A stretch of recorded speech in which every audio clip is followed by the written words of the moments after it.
ঝামেলা ঝঞ্ঝাট ছাড়াই খুব সহজে আমি আজকে মাটন রান্না করার চেষ্টা করছি। তবে আমি জানি তোমরা আমার থেকে অনেক ভালো রান্না করতে পারো। আমি কিন্তু তোমাদেরকে রান্না শেখাচ্ছি না, আমি রান্না করছি, তাই একটু তোমাদের সাথে শেয়ার করলাম। আমি এখানে রিয়াজি পিস দেখে প্রায় 1 কেজি মতন সুন্দর মাটন নিয়ে নিয়েছি।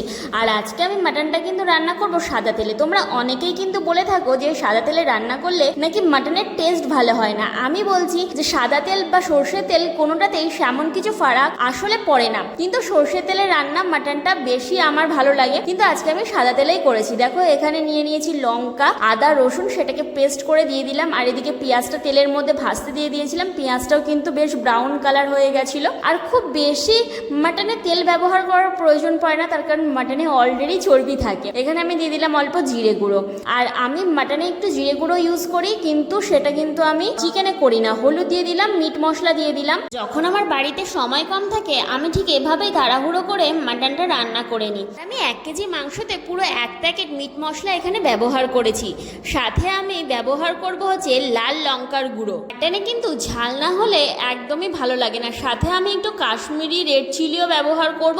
সব কিছু একসঙ্গে দিয়ে ভালোভাবে আমি নেড়ে চেড়ে এটাকে মিশিয়ে নেব। কাশ্মীরি রেড চিলিটা ব্যবহার করলে কিন্তু তরকারির কালারটা খুব সুন্দর আসে। আমি এখানে টমেটো একটা কুচি করে দিয়ে দিয়েছি, বেটে দিইনি। তারপর মশলাটা ভালো করে ভাজা হলে দেখো মাটনটা দিয়ে দিলাম। আর মাটনটা দিয়ে এবারে ভালো করে নেড়ে চেড়ে সুন্দর করে কষিয়ে নেব।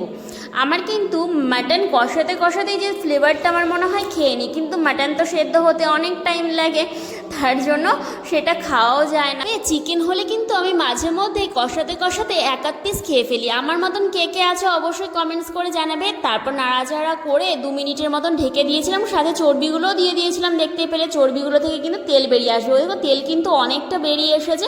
এবারে সুন্দর করে নেড়ে চেড়ে কষিয়ে নিচ্ছি। আর গন্ধটা যা সুন্দর এখনই বেরিয়েছে না, কি বলবো তোমাদেরকে, এখনই মনে হচ্ছে যেন খেয়ে ফেলি। কষাতে কষাতে কিন্তু ঝোলটা পুরো শুকিয়ে এসেছে আর হচ্ছে তেল ছেড়ে এসেছে। এবারে দিয়ে দিলাম আলুগুলো, কারণ আমার মাটন কিন্তু এখন প্রায় 40-50% সেদ্ধ হয়ে গেছে। আলু দিয়ে আবার খানিকক্ষণ নেড়ে চেড়ে কষিয়ে নিলাম। তারপর আমি এটাকে ট্রান্সফার করে দিলাম প্রেশার কুকারে।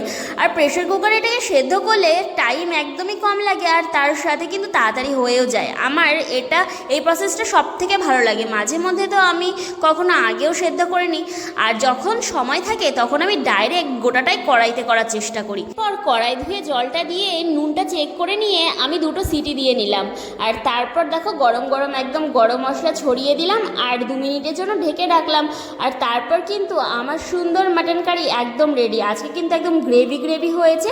আজকে কিন্তু বেশি ঝোল করিনি। তোমাদের কেমন লাগলো অবশ্যই কমেন্টস করে জানিও।